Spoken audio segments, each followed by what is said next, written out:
پاکستان کے سابق قبائلی علاقوں میں صوبائی انتخابات کا انعقاد ایک تاریخی لمحہ ہوگا۔ اس سے پہلے ہی ناہید افریدی ایک نئی تاریخ رقم کر رہی ہیں، کیونکہ وہ سابق قبائلی علاقوں سے الیکشن لڑنے والی واحد خاتون ہیں۔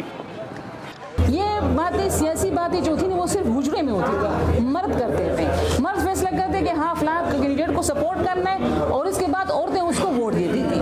لیکن یہ تبدیلی ہم لے کر آئے، ہم گھر گھر جاتے ہیں، عورتوں کے پاس جاتے ہیں، ان سے سیاسی باتیں کرتے ہیں، ان سے ووٹ مانگتے ہیں، ان کو انگیج کرتے ہیں۔ ناہید افریدی عوامی نیشنل پارٹی کے ٹکٹ پر انتخابات لڑ رہی ہیں۔ اس کے لیے وہ گلی محلوں اور مارکیٹوں میں جا کر ووٹروں کو اپنے انتخابی منشور کے بارے میں بتا رہی ہیں، لیکن ہر جگہ انہیں خوش آمدید نہیں کہا جا رہا۔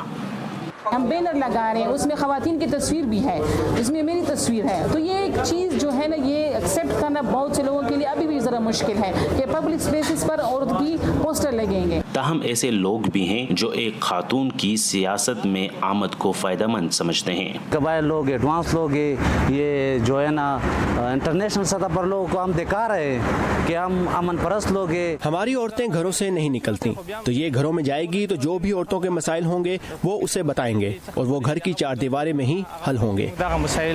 عوامی نیشنل پارٹی کے مرکزی جنرل سیکرٹری کا کہنا ہے کہ قبائلی اضلاع کی ایک عورت کو ٹکٹ دے کر انہوں نے خواتین کے اعتماد کو بڑھایا ہے۔ الیکشن میں ناہید افریدی کو ٹکٹ دے کے یہ باور کرانے کی کوشش کی ہے کہ مردوں کی طرح خواتین بھی اپنے یعنی وہ برابر حصہ بھی رکھتی ہے اور جنرل الیکشن بھی لڑ سکتی ہے۔ ناہید کہتی ہے کہ ان کے لیے ہار جیت سے زیادہ اہم ہے لوگوں کی سوچ بدلنا۔